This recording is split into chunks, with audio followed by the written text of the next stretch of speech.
34 nouveaux cas de la maladie à coronavirus enregistrés jeudi sur 298 échantillons prélevés. La Côte d'Ivoire compte donc à ce jour 688 cas confirmés et 193 guéris et 6 décès. Comme on le voit, nous sommes entrés depuis 4 jours dans la phase d'augmentation du nombre de guéris. Face à l'augmentation du nombre de cas, le gouvernement met en place de nombreuses mesures afin de lutter efficacement contre cette pandémie. Cependant, il est important que la population respecte les mesures barrières et réduise les déplacements non essentiels le plus possible.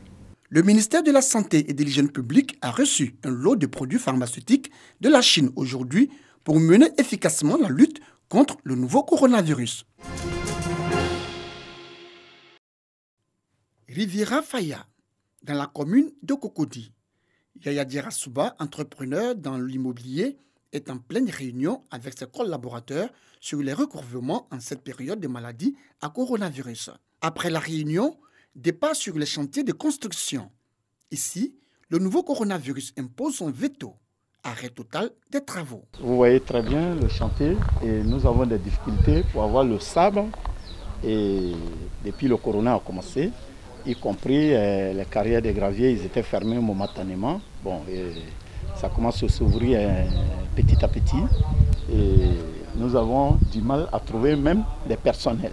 La corona n'a pas changé les prix pour l'instant, mais on commence à avoir un peu de difficultés par rapport aux matériels qui viennent de la Chine, etc., comme le carrelage, etc., etc. Mais Yaya Dirasouba n'est pas au bout de l'impact économique de la maladie à coronavirus. Son immeuble de 34 appartements peine à se trouver des locataires malgré la réduction du prix du loyer. En principe, dans le passé, lorsque j'ai fini un bâtiment, alors le mois qui suit, puisque nous faisons les petits prix pour les gens du bail, et ça part très, très rapidement. Parce qu'il y en a qui sont un peu bloqués à l'intérieur. Mettons, il y a un gendarme qui a pris un de nos appartements en ce moment dans l'ancien et il ne peut pas venir signer son contrat de bail, par exemple. Ça agit complètement sur nos affaires et je profite même pour le dire que alors, les locataires particuliers, par exemple, ils ont mal compris le message du gouvernement, surtout le ministre de la Construction. Alors, il y en a qui interprètent ça pour ne pas payer les loyers. Or, pourtant, nous, personnellement, on n'est pas exonéré d'impôts si le logement n'est pas vacant pendant 6 mois. On doit déclarer aux impôts. Alors, nous voulons que le gouvernement y voie à ce niveau-là. Et vous voyez mes salariés qui sont là, et il y a des gens qui vivent aux dépens des nana-majors. Et j'ai des salariés, j'ai des charges, je paye les impôts, je paye mes impôts, et donc, et j'ai des fournisseurs aussi à payer en dehors des institutions bancaires. Et au même moment, si on n'est pas payé, alors on ne peut pas s'en sortir. Pour le mois de mars, c'est un déficit de 2 500 000 francs CFA dans les affaires de 7 entrepreneurs dû à la pandémie du coronavirus. Les projets de construction prévus pour cette période stoppés jusqu'à nouvel ordre. Autre destination, même réalité. Maxwell, restaurateur à la Riviera, supervise les commandes avant l'heure du couvre-feu. Avant la pandémie du Covid-19, cet espace était bondé de monde, nous confie-t-il. Avant le corona, c'était un monde fou déjà. Il y avait beaucoup d'expatriés, il y avait c'était un melting pot de plusieurs nationalités. On avait beaucoup d'Ivoiriens, beaucoup de cadres et beaucoup de familles aussi qui venaient nous rencontrer. On était toujours débordés, il n'y a jamais de place. Elle nous a beaucoup impacté.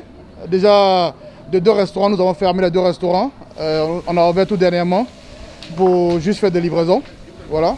Ensuite, niveau humain, il y a de 68 employés, stagiaires, nous sommes maintenant à 15, avec 10 qui tournent par jour pour éviter la contamination. Les gens restent chez eux, c'est-à-dire même quand tu es chez toi, donc ça veut dire diminution aussi du capital qui est sur soi.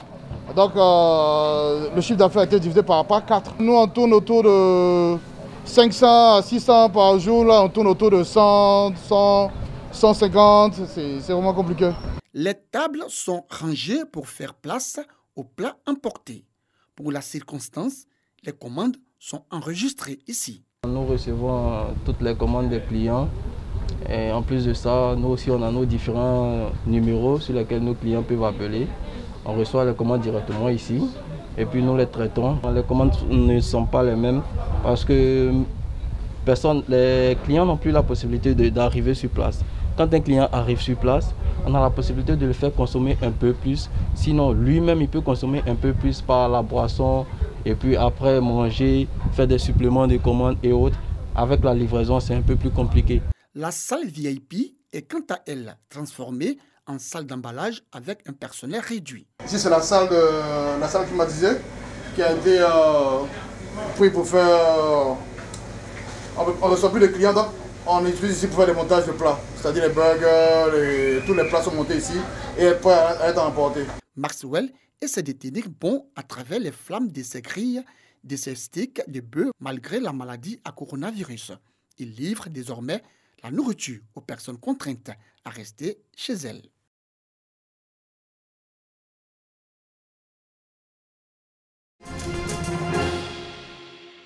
Le Plaquenil, seule spécialité pharmaceutique comportant de l'hydroxychloroquine, est un dérivé de la chloroquine. Ce médicament serait efficace dans le traitement de la maladie à coronavirus. Depuis, plusieurs pays autorisent son utilisation, dont la Côte d'Ivoire. Le pays vient de recevoir 3500 boîtes de Plaquenil de la part de Sanofi, le groupe français qui fabrique la molécule. Nous avons aujourd'hui un certain nombre d'États qui souhaitent avoir le Plaquenil parce qu'elles ont mis le Plaquenil dans leur arsenal thérapeutique. La Côte d'Ivoire en fait partie et Sanofi s'est engagé à pouvoir donner gratuitement à l'ensemble des pays qui feraient la demande et ça a été le cas en Côte d'Ivoire aujourd'hui. Ce don vient confirmer toute la détermination du gouvernement dans la lutte contre la maladie à coronavirus. Le gouvernement a pris entièrement à bras le corps le problème de traitement du Covid-19 et que rien n'est négligé. Les sites de prélèvement sont là, les laboratoires sont là et le médicament que tout le monde appelle de ses voeux, c'est-à-dire l'hydroxychloroquine également là.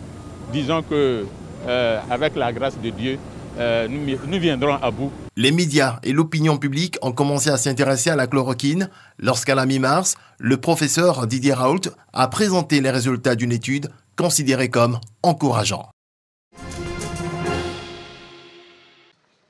À Bangolo, il y a de cela quelques jours, une frange de la jeunesse avait empêché un camion de la pharmacie de la santé publique de Côte d'Ivoire de livrer des médicaments essentiels à l'hôpital général de Bangolo. Et cela suite à des rumeurs relayées sur les réseaux sociaux disant entre autres que le camion transporterait des vaccins contre le coronavirus et que les populations du Guémon serviraient d'essai. Face à cet acte d'incivisme et d'indiscipline, les élus du Guémon sensibilisent la jeunesse.